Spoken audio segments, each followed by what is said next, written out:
L'électricité reste encore un luxe dans une grande partie du Togo. Adalavé, village situé dans la préfecture d'Agou, à plus d'une centaine de kilomètres de Lomé, n'a pas l'électricité qu'il souhaite. Le 9 juin dernier, jour de Pentecôte, le village célébrait la 44e édition de Dounié Nyozan, une fête populaire qui mobilise tous les natifs de la localité autour de son développement. La question de l'électricité s'est encore posée. Reportage Yves Oignon.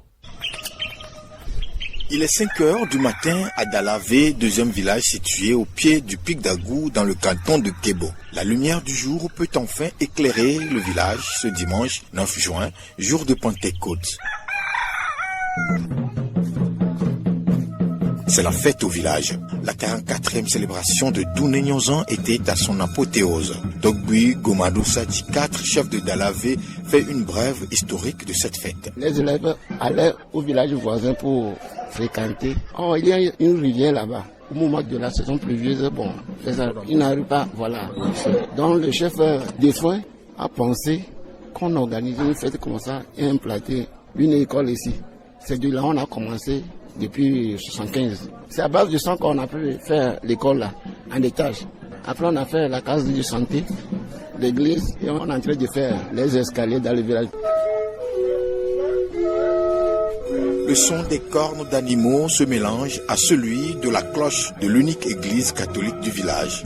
Ensuite, quelques coups de salve et des rythmes de tam-tam annoncent en grande pompe l'événement de la journée. Rien ne laissait croire qu'il y a seulement quelques heures, ce petit coin naturellement riche du Togo était totalement englouti dans les ténèbres de la nuit. À Dalavé, le manque d'électricité est un problème crucial.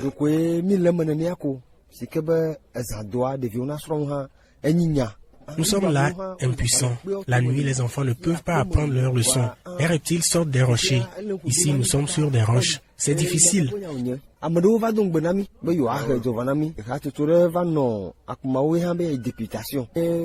Il est vrai que lors des dernières élections législatives, un monsieur est venu nous promettre l'électricité à condition que nous votions pour lui. Finalement, il n'est plus allé à ces élections. Nous avions implanté des poteaux grâce à l'argent que le village cotise lors de notre fête. Mais c'est peine perdue.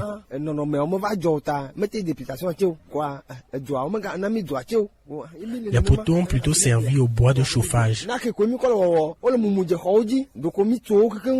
Ce que raconte Koudjo, cet habitant du village, est confirmé par le président du comité villageois de développement, Moïse Komlan-Koublenou Agla. Pour lui, le manque d'électricité est un véritable frein au développement de sa localité. Ce qui est le grand problème, que si nos portables sont déchargés, comment les recharger, ça nous cause de problèmes, ça peut 2 jours, bien 3 jours. Nous allons descendre vers Koumaou, bien où que nous pouvons trouver l'électricité. Tout le monde veut voir la lumière. S'il y a un village que pendant la nuit, il est sombre comme ça, les jeunes se plaignent toujours et aucune activité parce que dans les grandes villes, quand on voit les grandes villes, s'il y a de l'électricité, tout marche. C'est l'électricité qui amène le grand développement. La nuit, les élèves peuvent apprendre durant toute la nuit sur l'électricité et aussi quelques-uns avec la musique et les boutiques, ils peuvent vendre. Les boutiques peuvent rester ouvertes tard dans la nuit avec l'électricité, mais déjà à 7 heures du soir, tout le village est presque endormi. Les efforts pour avoir l'électricité sont restés vains. Togbui Gomado Sadi 4. On a acheté un groupe électrogène, mais bon, ça a tombé en panne, bon, on n'arrive plus. Est-ce que vous avez fait des démarches? On a fait des démarches, bon. En 2006, on a cherché la société à Palmé, qui nous a aidés. On a fait une lettre, on a transmis ça au ministre. Ils nous ont promis. Lors de la campagne, ils nous ont encore dit qu'ils vont nous faire ça. On a même fait des poteaux depuis 2006.